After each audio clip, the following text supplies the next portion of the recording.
David Fincher talks trash about Joker. And Star-Lord Chris Pratt in Thor 4? That more. Yes. Movie Minds. Movie Minds. Hey guys, this is Ish. And this is Ant. And we're Movie Minds, where we keep you up to date with all the movie news, reviews, and some shows. Guys, and follow us on all our social media platforms, guys. We love you. Thank you guys for all the views, all the subscriptions, everything you guys do. Please follow us, like I said, on our TikToks, on our Instagrams, Facebooks, and all that stuff, that great stuff. Guys, if we can ask you for one thing is we're up on viewership and we greatly appreciate that. We just need you to press that subscribe button right there for us. We'd appreciate it so much. We just want to be able to just get this content out there to everyone. We love you guys. We appreciate everything you guys do. And we go into honorable mentions, y'all. Honorable mentions. Well, sir, it's been kind of crazy in the movie news world a little bit. James Gunn put a Instagram post out there saying that Mr. Sylvester Stallone will be joining the Suicide Squad. Yes, he's Rocky. Imagine if he would do that. And his Instagram post, he said, "Always loving working with my friend, and our work today on Suicide Squad was no exception. Despite Sly being an iconic movie star, most people still don't have any idea of what an amazing guy he is." So, man, what do you think? Sly has got the goods as an actor, man. We cannot forget all his other, aside from even Rocky playing himself. Well, he won an Oscar. Rocky. Yeah, I mean, dude, he has the acting chops. Though it's a little bit one-dimensional, but come on, like Robert De Niro is a little bit like that too, right. And those other great, amazing actors. So it's exciting to see Stallone in a Marvel film, dude. That's freaking great. Well, he was a Marvel film. I'm sorry, it's a DC film. Even better. But he was in a Marvel film when it comes to Guardians of the Galaxy 3. Oh, he was one. I don't remember his character on there. Yeah. I don't remember. He was towards the end, and it looks like they probably dive into that character a little bit more when Guardians of the Galaxy 4 comes out. Yeah, so I want to see Sly die. Why? Because it's a Suicide Squad. That's what you do. You show up. If I was going to be in Suicide Squad, I would like to die. I guess he's right. I guess he's right. Well, anyway, guys, that is that. We also have Cinemark did something similar to what AMC did, is strike a deal with all these movie studios. Cinemark Theaters and Universal Pictures have forged a landmark agreement to bring theatrical movies more quickly to home entertainment. Under their terms, any movie that earns more than $50 million in their opening week of ticket sales has to stay in theaters for at least 31 days or 5 weeks. All other titles that don't make that are available on VOD or to rent after 17 days. Yeah, man, that is crazy. 2 weeks after. You got to know that most movies out there that come out do not make 50 million on opening weekend. Like, you have to know that. Like, especially right now. Dude, especially right now. So you're pretty much saying that all movies, that's pretty much what most movies will come out in about 2 weeks in VOD. And of course, Cinemark gets a cut of that. But still, dude, that's really, really fast. I don't know. Desperate times call for desperate measures. And the theater business is not looking good right now. I think they went into analytics and they looked at the fact that, it's a COVID season, right? All this pandemic that's going on. Yeah. How long are these movies going to be in theater? By the time that people go and watch them, it's better to release them on VOD so that they can earn some kind of money with it still being hot and not being an old movie. Yeah. If you just leave it there. And so you put it on VOD, people are gonna buy it. People are paying $19.99 right now on Prime to watch movies that haven't even been in the theater. So people are buying up, they're making some money. And like I said, I think they did the analytics and they made it make sense. Because let's be honest, guys, there is no movies that are gonna make more than $50 million right now, especially with all the theaters being closed. Yeah. What worries me is that it was a multiple year contract.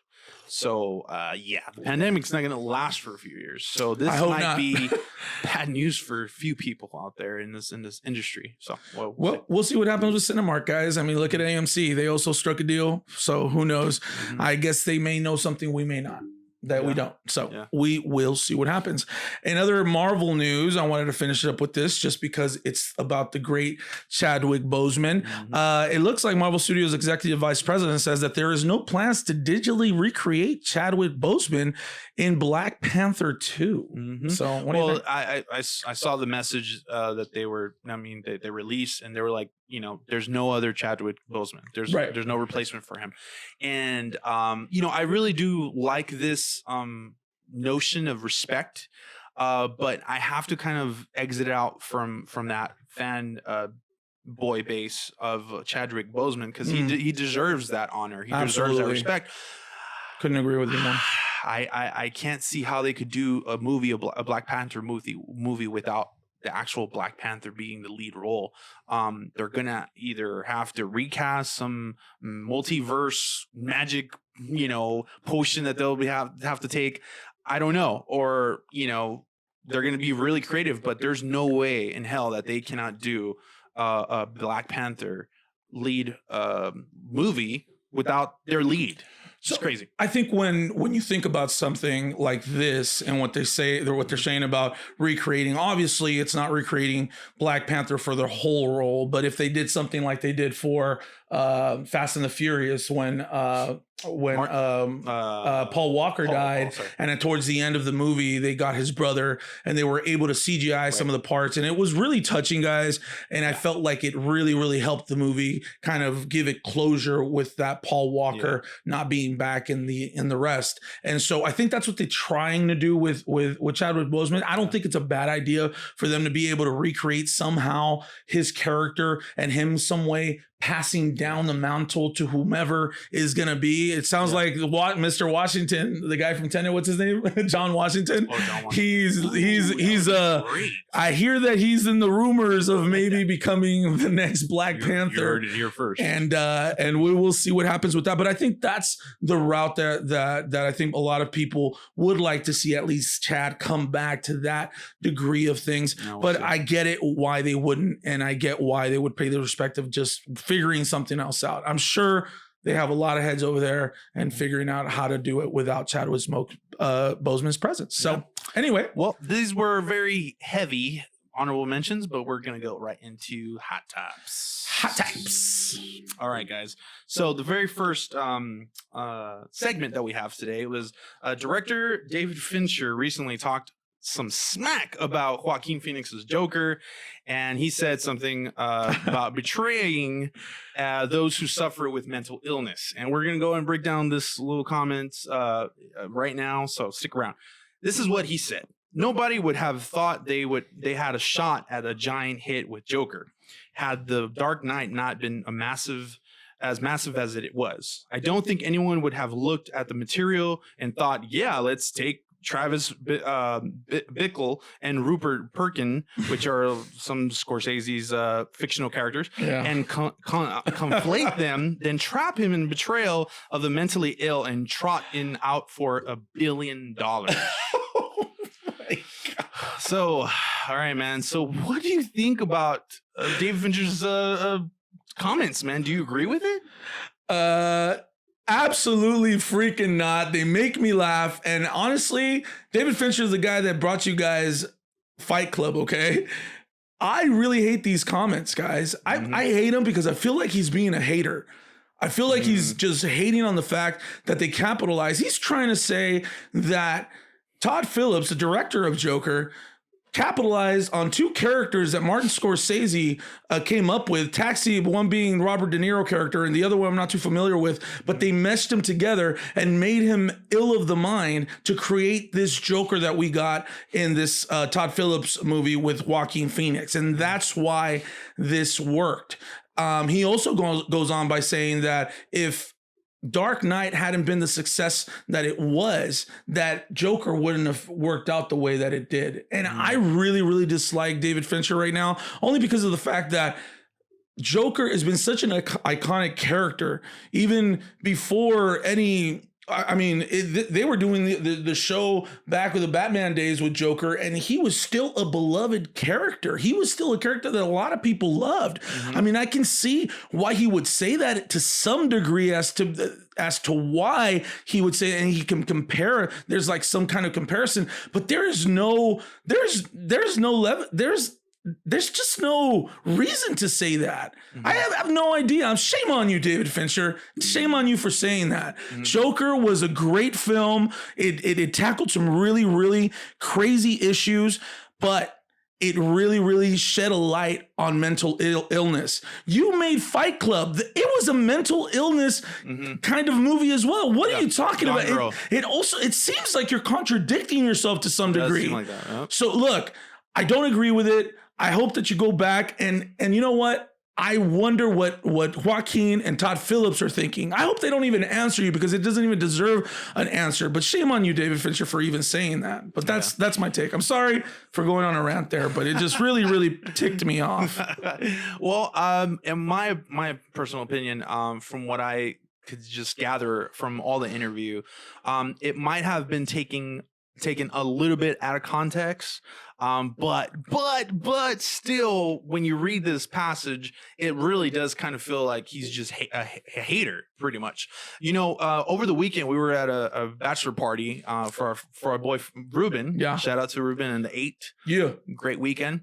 We kind of talked about this with Renee and with Nick, how you know, the Joker was like a huge success. You know, and I wonder, and actually even posed this question as to, I wonder if it weren't for the Dark Knight, would have been such a huge success. Right. And you said something along the lines of that. You know, Joker is already a beloved character within comics, within all the other things. But I think what David was talking about was that in other comments is that studios nowadays just want the $1 billion hits. That's all they want.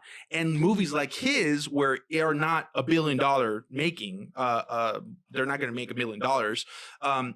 They're out in streaming services and there are other platforms. Studios do not want to mess with anything that's not going to make $1 billion. So he was talking about how there's no way that anyone would have seen the Joker as $1 billion hit. And he was kind of talking it like that. And I kind of take a perspective on that, kind of giving him a little grace on that. But he did kind of bring up the whole portrayal of the mentally ill, and again, I kind of feel like he's a hypocrite. The words he used, that. Exactly, and I think he's very critical on his own films as well. I see why he would use so harsh words, but still, the whole thing of betrayal and mentally ill. You're right. You identified 2 characters that are Scorsese's, and really saw how they were used for the Joker, and how Joaquin Phoenix took those roles and kind of made it his own. And like I said before in our Joker review, if you guys want to watch it, you know, we'll have a link down below. I said that I was very disturbed by the movie, and I still, to this very day, I don't know how I feel exactly about it. Was it a masterpiece? I think so. I believe so. But it does not take away that I feel uncomfortable when I see sometimes how the movie kind of praises stuff like that. And so I get it. I understand. But I kind of take on both ends, kind of a devil's advocate on that side of things. So, you know, I'm going to close with this. I just didn't understand those comments. Look, film is always subjective to anyone. Absolutely. So when he brings up 2 characters that remind him of something that can be created or, you know, put together and create this Joker from 2 other characters, that's his own opinion. That's his own take on what those 2 characters did for him and how he interpreted those characters. And so it just seems like a very, very ignorant comment that didn't have to be made, to be quite honest with you, other than the fact to try to bring some kind of negativity. And I'm not about negativity. I'm all about positivity. And I think those comments were just completely stupid and uncalled for. David Fincher, I get you. I love some of your films, to be quite honest with you. I'm actually surprised. I'm actually really surprised that you would say something like that. Yep. But anyway, we'll see what happens. I hope that maybe we'll see if they answer. You know, we see if Joaquin or Todd answers. Hope they don't, but if they do, it'd be kind of interesting and definitely make news. And we'll talk about it here. But anyway, on to the next. So Sir, did you know that the least favorite of the Chris's are that's so messed up because I love him so much. With him like that, right? Yes. He is coming out on Thor 4. Thor Love and Thunder is currently for release on February 2022. The Star-Lord is coming out. Chris Pratt is coming out along with all these other characters that we have. Tessa Thompson coming back as Valkyrie. We have Natalie Portman as Thor, as She-Thor. And then we have Christian Bale. He's going to be the villain. We still don't know exactly what his official role is going to be. But my question to you, since they're all coming back, Star-Lord is coming back. So what does that leave Rocket, Groot, Gamora, all those other characters? Do you think we'll see them in the movie as well? Yeah, well, I was thinking about this movie, how it's going to play out, because it seems really a thick plot. Bringing all these characters together. Of course, you've seen like Endgame and Infinity War. You see how big directors can handle these, especially Taika Waititi. And so my understanding of the story is probably going to be around the whole Guardians of the Galaxy kind of teaming up with Thor. And yeah, you will see Groot, you'll see Rocket somewhat, but I think there's going to be a moment within the film where you're going to be broken off, and Chris Pratt is going to do his own thing with Thor. It would be amazing to see how Thor, because Thor is very one-dimensional in the sense of things, so you need a really good counterpart, and I think that's what Taika realized with inside Thor 3. That's why he brought the Hulk and Emma Thompson to be a counterbalance to his whole, fish out of water type of deal thing. Taika Waititi, the director of Thor. Perfecto. And so I see that Chris Pratt being added to this is such a great move. Dude, one of the best scenes in Endgame was when they were both together going back and forth, and the tension, the arguments, like they're like brothers that are trying to they're trying to do a pissing contest, all the time. That's gonna be really fun to watch. Yes, it is, dude. I can't wait for that. And one of the things that also came out back a few months ago, actually in March, Vin Diesel had commented to I believe comicbook.com that it looks like they'll be also in the movie. I don't know to what degree, because some people are speculating that maybe Chris Pratt would come back as a really small role, kind of like what Captain America did in Thor. I think that would be a big Thor. Thor 2. It was Thor 2. He came back for just like maybe 5 seconds, just because Loki kind of imitated him and turned into him. So a lot of people are thinking that may happen. I don't think so. I think that their chemistry is so great that they're going to need someone like Chris Pratt and Chris Hemsworth working together and doing something special. And obviously right now, let's be honest, Marvel needs a home run. They need a home run, even though, Marvel hasn't gone anywhere. They haven't been around. And especially one of their core characters, one of the, the originals, Thor is coming back. I know that they're going to be the way that the She-Thor, Natalie Portman, she's going to have some kind of sickness or illness is from my understanding. And they're going to be saving her and she's going to becoming She-Thor so that she won't die. I think that that's somewhat what's going to happen because that's what happens in the comics. And so if they explore that realm of things, I'm going to be super, super happy. Now, the fact that Rocket and Groot and all these guys, they may not be throughout the whole movie, but I do think that they're going to serve some kind of purpose towards the end of what's going to happen in Thor 4. I can't wait to see the end credits scene because I think that they're going to be starting off with a banger, guys, with the Eternals, with all these other things. And here we go again, guys. The big bad of phase 4. Yes. And we're going to now we're going to also feel what we always felt when all of them were back when Iron Man, Captain America, Hulk were all there. We're going to now feel the same feeling now that, okay, Marvel is back. Yeah. And I couldn't be happier. I'm glad that Chris Pratt has joined the cast. I can't wait to see the movie 2022. I am so sad about that. It's so long away, but they're going to be starting filming in this January. So hopefully all goes well. I do really love this news though. Yeah, so we will see what happens. Yes. So guys, let's go on to streaming and chilling. Stream and chill. All right, guys, you want to go first? I'll go first. I'm really excited about talking about this movie. I am gonna go, and this movie. I know I said it. I'm like, I can't wait to watch. I can't wait to talk about it. HBOMAX, guys. If you haven't gotten it yet, if you are not subscribed to that, I'm not even a sponsor for those guys. But dude, they have such great content and great original content, guys. Really it's amazing. This particular movie that I'm going to say is a movie that came out. It's not original. It came back in 1993, directed by the one and only Clint Eastwood. And this movie is starring Kevin Costner and Clint Eastwood and Laura Dern. And this movie is called The Perfect World. Now, I had never seen this movie, guys. I stumbled upon it. I was looking. I love Kevin Costner. I love all his movies, and I was just like, you know what? I haven't seen this movie, and so I stumbled upon it on HBO Max. It's about Kevin Costner's character is in jail, and he breaks out, and he goes and he breaks into a house, and he kidnaps a little boy of like 7 years old. And they go on this adventure together, and Kevin Costner really gets to really love this boy.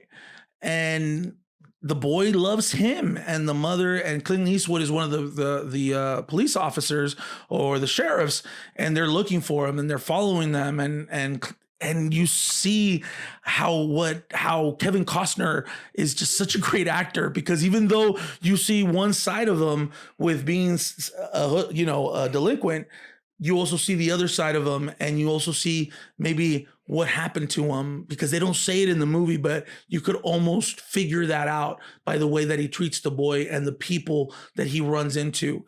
And this guy's a killer. So it's very, very interesting, the dynamic between all these emotions, very unpredictable. You don't know what's going to happen. You're sometimes at the edge of your seat with certain things, and you're like, oh my God, is he going to do that? No, dude, don't do it, And it's just... He actually does that. Sometimes he's like, oh no. Yes. He's very vocal. Very, very vocal. And I just really love the movie, guys. Check it out. The Perfect World on HBO Max, starring Kevin Costner and Clint Eastwood. You will not regret it. And Clint Eastwood directed it, so you know it's good. That's where you got me, man. I was like, Perfect World. I haven't seen that either. My pick is not on HBO Max. It is on Prime, and it is called The Ides of March. It is starring George Clooney. It also has Ryan Gosling, Paul Giamatti, Philip Seymour Hoffman, Marissa Tomei. This movie was given to me or sent over to me. Dude, oh my gosh. This movie was sent to me by my friend Ray Torres. Thank you, bro. He's always providing some content for me. Check him out on his YouTube page, Blue Forum. Great stuff, great music. I just kind of put it in last night. I had to talk about it today. It's a political thriller that deals with, like the Democratic elections or pre-elections, and it's just a wild ride, man. So well written. Man, it's so good to see Philip Seymour Hoffman back. I mean, I haven't seen this movie before, so seeing him again, after he's passed, and I haven't seen a movie with him in years. It was so like just a beautiful treat to be able to watch him. Oh my gosh. So George Clooney was great, but man, Ryan Gosling is the one that's like really leading the way. There's drama, there's like love, and just it feels like a House of Cards movie. Sold. Dude, it's amazing. You guys got to watch this. It's on Amazon Prime. You can watch it right now for free if you have that. So please go watch that right now. Yeah, it sounds very interesting, and I am going to probably watch it tonight. Great. Oh yeah, by the way, Queen's Gambit. Oh my gosh. Did you watch it all? Oh no, I haven't watched it. I'm on the third episode. Dude, you guys got to watch it Netflix as well. There goes this freebie for you guys. We talked about it last week, so we'll check it out last week. So guys, we appreciate you guys. Thank you for watching. Thank you for all the views. Thank you for all the subscriptions. Again, guys, if you could just hit that subscribe button for all you guys that are watching, it'll really help us out. We'd really appreciate it. And as always, and like always, stay movie minded. Woo!